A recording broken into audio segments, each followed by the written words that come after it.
오늘 하나님이 우리에게 주신 말씀은 말라기 3장 7절부터 12절까지의 말씀 우리 함께 나누도록 하겠습니다. 말라기 3장 7절부터 12절까지의 말씀입니다. 네, 우리 한 목소리로 같이 봉독하도록 하겠습니다. 만군의 여호와가 이르노라. 너희 조상들의 날로부터 너희가 나의 규례를 떠나 지키지 아니하였도다. 그런즉 내게로 돌아오라. 그리하면 나도 너희에게로 돌아가리라 하였더니 너희가 이르기를 우리가 어떻게 하여야 돌아가리이까 하는도다. 사람이 어찌 하나님의 것을 도둑질하겠느냐. 그러나 너희는 나의 것을 도둑질하고도 말하기를 우리가 어떻게 주의 것을 도둑질하였나이까 하는도다. 이는 곧 11조와 봉헌물이라. 너희 곧 온 나라가 나의 것을 도둑질하였으므로 너희가 저주를 받았느니라. 만군의 여호와가 이르노라. 너희의 온전한 11조를 창고에 들여 나의 집에 양식이 있게 하고 그것으로 나를 시험하여 내가 하늘 문을 열고 너희에게 복을 쌓을 곳이 없도록 붙지 아니하나 보라. 만군의 여호와가 이르노라. 내가 너희를 위하여 메뚜기를 금하여 너희 토지 소산을 먹어 없애지 못하게 하며 너희 밭에 포도나무 열매가 기한 전에 떨어지지 않게 하리니 너희 땅이 아름다워짐으로 모든 이방인이 너희를 복되다 하리라. 만군의 여호와의 말이니라. 아멘. 오늘 말씀은 목회자들이 가장 전하기 까다로운 본문이기도 합니다. 그리고 성도들의 입장에서는 가장 민감한 부분이기도 합니다. 말씀을 읽어보셔서 아시겠지만 오늘 본문의 내용은 11조에 관한 내용입니다. 교회에서는 헌금에 대해서 목회자들이 이야기를 하면 그것에 대해서 상처를 받기도 하고 또 오해 아닌 오해도 생기기도 합니다. 그러나 목회자들은 분명히 영적 지도자로서 그 사명으로서 헌금에 대해서도 분명 성도들에게 정확하고 그리고 분명하고 이해할 수 있도록 말씀을 선포해야 된다고 생각합니다.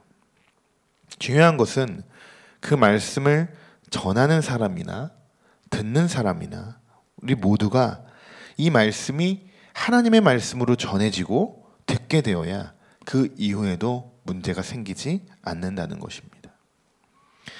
우리는 11조라고 하면 무조건 물질에만 너무 신경을 곤두세우게 됩니다. 그것은 11조에 대해서 우리가 제대로 잘 알지 못하기 때문에 벌어지는 상황인 것입니다. 자, 8절을 보시면 아주 재미난 이야기가 등장을 합니다. 사람이 어찌 하나님의 것을 도둑질하겠느냐라는 말씀이 있죠. 상식적으로는 우리가 상식적으로 하나님의 것을 도둑질하는 것은 말이 안 된다고 생각이 그렇게 합니다. 그런데 정말 그럴까요? 저의 제 고백을 한번 해본다면 저는 아버지 어렸을 때 거의 초등학교 저학년 정도 됐을 때 아버지의 지갑에서 이렇게 몰래 돈을 빼간 적이 있었습니다. 처음에는 굉장히 막 심장이 두근두근 거리면서 조마조마하면서 거금 한 1,000원 정도 몰래 이렇게 빼갑니다. 그리고 안 걸리죠, 처음에는. 그리고 횟수가 점점 반복이 됩니다. 그러다 어느 날 들통이 나게 됩니다. 그때 이제 아빠가 저에게 질문을 하시죠. 너 지갑에서 돈을 빼갔어? 이렇게 물어보십니다. 그럼 제가 뭐라고 대답을 할까요? 아니요라고 하죠. 아니요 하고 발뺌을 합니다. 일단 살고 봐야 되니까 아니요라고 대답합니다. 하지만 결국 어떻게 됐을까요? 그 질문을 하셨다는 것은 이미 그 내막을 다 알고 있다는 거잖아요. 엄청나게 두들겨 맞았습니다. 자, 그런데 오늘 8절에서도 이와 동일한 이야기가 등장을 합니다. 너희는 나의 것을 도둑질하고도 말하기를 우리가 어떻게 주의 것을 도둑질하였나이까. 이들도 지금 저와 마찬가지로 발뺌을 하고 있는 상황입니다. 제가 여러분 해봐서 압니다. 도둑질하고도 모르겠지라고 생각하는 거. 그런 마음들. 사람의 마음은 여러분 속일 수 있지만 하나님의 마음은 어떻겠습니까? 절대로 못 속이죠. 자, 그런데 이들이 지금 도둑질한 게 뭔가요? 이렇게 쓰여 있죠. 마지막에 이는 곧 11조와 봉헌물이라 이렇게 쓰여 있습니다. 자, 이제 11조에 대해서 제가 어떤 의미를 진짜 이 성경에서는 내재하고 있는지 제가 말씀을 드리도록 하겠습니다. 11조라는 말은 히브리어로 이 마아세르라고 번역을 합니다. 이 단어는 학계라, 스가랴, 말라기 이곳에서만 사용되어지는 단어입니다.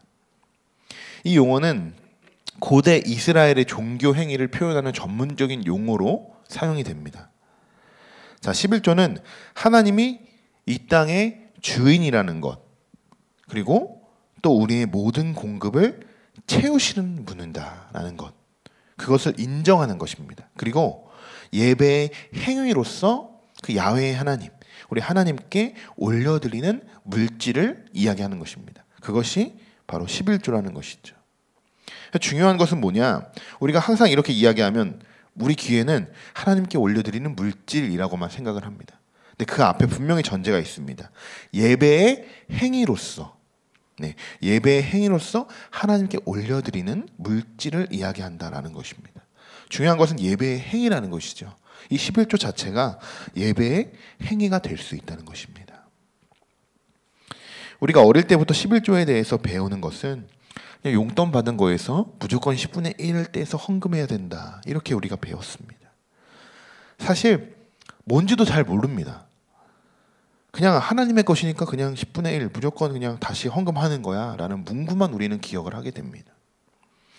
그런데 여러분, 사실 그렇게 기억이 해도 어떻게 보면 뭔지도 잘 모르고 그렇게 헌금 생활, 그것도 11조 생활, 아주 어릴 때부터 하나하나씩 그렇게 쌓아다 보니까 하나님께서 정말 놀랍게 그 11조에 대한 축복을 채워주시는 분들은 저도 옆에서 경험도 하기도 했습니다. 물론 11조를 해야 물질의 축복을 받는다는 이야기는 아닙니다. 제가 말하고 싶은 것은 어릴 때부터도 이 헌금 생활, 이 11조 생활 훈련이 분명히 필요하다는 이야기입니다.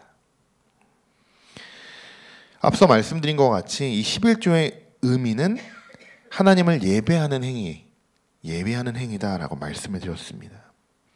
11조 훈련을 하는 것 자체가, 그렇게 아이들에게 이것을 이렇게 해야 돼라고 가리키는 것 자체가 사실 그 아이를 하나님 앞에서 예배자로 훈련시키는 방법인 것이죠. 오늘 8절에 나오는 이 도둑질이라는 것은 물질만을 이야기하는 것은 아닙니다. 하나님께 우리가 받은 축복을 다시 하나님의 영광으로 올려드릴 수 있어야 한다라는 이야기입니다. 여러분, 우리는 셀 수 없는 많은 축복들을 받지 않았습니까? 우리의 힘으로는 된 것은 여러분 아무것도 없습니다. 또 거저된 것도 아무것도 없습니다. 여러분, 아주 작은 것까지도 하나님이 얻게 하신 것이고, 또 반대로 부하게 하신 것도 분명히 하나님이 해주신 거, 하나님이 부어주신 것입니다. 그러나 그 감사와 찬양이 하나님께 올려드리지 않는다는 것, 하나님께 다시 그 영광이 올려드리지 않는다는 것은 그것을 바로 도둑질이다라고 이야기하는 것이죠. 말라기 10절에는 이렇게 말하고 있습니다. 우리 10절의 말씀 같이 한번 읽어보겠습니다. 만군의 여호와가 이르노라, 너희의 온전한 11조를 창고에 들여 나의 집에 양식이 있게 하고 그것으로 나를 시험하여 내가 하늘 문을 열고 너희에게 복을 쌓을 곳이 없도록 붙지 아니하나 보라. 아멘. 자, 여기서 이 말라기 저자가 온전한 11조라는 말을 썼습니다. 이것은 이미 이스라엘 백성들이 제대로 된 11조를 하고 있지 않다라는 것을 암시하면서 쓴 말씀입니다. 그리고 이어서 하나님은 나를 한번 시험해보라, 이렇게 말씀하시죠. 인간이 하나님을 시험한다는 거 여러분 말이 됩니까? 어디서도 성경에서도 보기 힘든 그런 단어죠. 매번 하나님이 인간을 시험하셨지 우리가 하나님을 시험한다. 그것은 흔하지 않은 표현입니다. 이런 표현은 성경에서 딱 2번 언급이 됩니다. 오늘 말씀과 시편의 95편에서 사용이 되어졌습니다. 말라기 1장과 2장에서는 제사장들의 문제점, 그리고 우리가 예배에 대해서, 제의에 대해서 쭉 이 사람들이 무엇이 문제였는지 우리가 살펴보았죠. 그리고 오늘은 이제 이스라엘 백성들의 문제점에 대해서 계속적으로 언급이 되고 있습니다. 이것은 지금 이 말라기 시대에 사람들이 얼마나 하나님 앞에서 바로 서지 못했는가를 보여주고 있는 것입니다. 그리고 이 시대는 하나님이 정말 절대적인 유일하신 하나님이신데도 불구하고 이 시대는 이스라엘 백성들이 하나님에 대해서 불신감을 드러나기도 했던 그런 시기였습니다. 하나님을 전혀 경외하지 않았다는 이야기죠. 그래서 하나님은 오늘 말씀처럼 자기 자신을 한번 시험해 보라. 너희들, 나에 대해서 불신감을 드러내고 있는 이스라엘 백성들, 너희들이 한번 나를 시험해 보라. 이렇게 한번 말씀하고 계시는 겁니다. 하나님은 다시 하나님이 만드신 나라를 실현하시고자, 분명해서 구약에서 다 완전히 이루어질 것 같았지만 그 말씀이 이루어지지 않자 말라기 예언자를 통해서 다시 그 시대의 신앙의 불이 다시 붙여지기를 원하셨던 것입니다. 그래서 이 말라기 저자는 하나님의 사자로서, 이 말라기라는 이 이름의 의미가 하나님의 사자, 이런 의미입니다. 매우 논리적으로 이 말라기가 설득력 있게 지금 이스라엘 백성들을 하나님의 명령을 지금 잘 전하고 있는 그런 말씀이 이 말라기의 말씀입니다. 성도 여러분, 오늘 말라기 이 말씀을 통해서 이 11조에 대한 생각 조금은 우리가 폭넓게 이해가 되셨으면 좋겠습니다. 그리고 우리의 온전한 11조가 하나님의 창고에, 그리고 하나님의 집에, 하나님의 나라의 양식이 되게 하셔서 우리에게 하나님의 복이 쌓을 곳이 없도록 여러분 부어지기를 믿습니다. 하나님께서 여러분 분명히 말씀하셨습니다. 11조가 그저 물질을 이야기한 것이라면 만약 말씀이 이렇게 쓰여져 있었겠죠. 내가 하늘 문을 열고 너에게 물질을 쌓을 곳이 없도록 하겠다. 하지만 하나님은 우리에게 복을 주실 것이다 라고 썼습니다.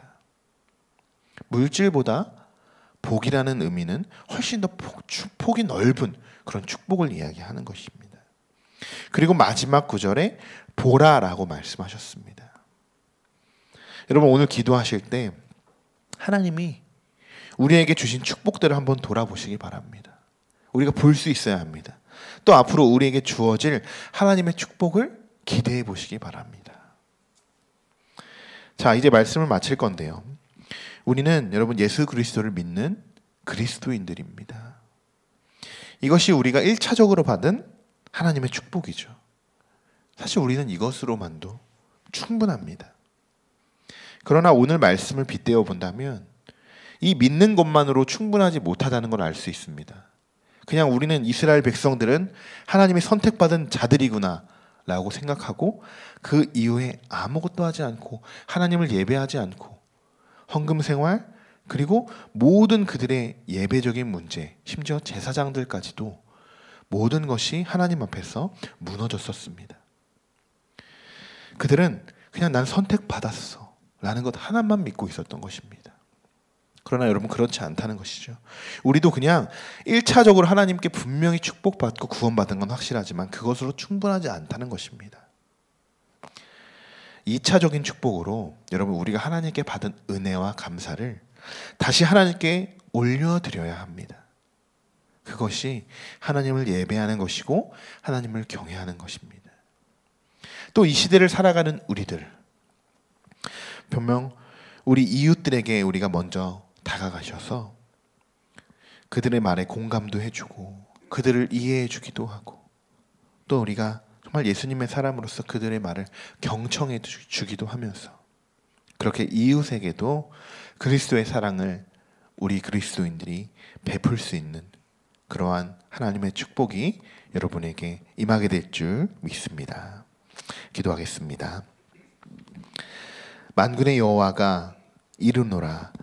너의 온전한 11조를 창고에 들여 나의 집에 양식이 있게 하고 그것으로 나를 시험하여 내가 하늘 문을 열고 너에게 복을 쌓을 곳이 없도록 붙지 아니하나 보라. 모든 감사와 영광을 하나님께 올려드립니다. 우리는 10의 1조가 아닌 우리의 모든 것도 하나님께 드릴 수 있습니다. 하나님은 우리의 아버지시며 우리의 모든 주관자가 되심을 믿습니다. 주시는 이도 하나님이시고 가져가시는 이도 하나님이십니다. 우리는 하나님께 받은 그 축복을 소중히 기억할 수 있도록 주님께서 인도하여 주시고, 이 11조 자체가 예배의 행위라는 것을 우리가 잊지 않고 기억하며, 또한 이것을 우리 자녀들에게 또한 예배자로 훈련시키고 또 예배자로 잘 성장할 수 있도록 우리가 먼저 가리키고, 우리도 그런 헌금 생활과 온전한 11조 생활을 하나님 앞에 드리기를 간절히 소망합니다. 오늘 하루도 우리가 기쁨으로 살아가기를 간절히 소망하며 예수님의 이름으로 기도드립니다. 아멘.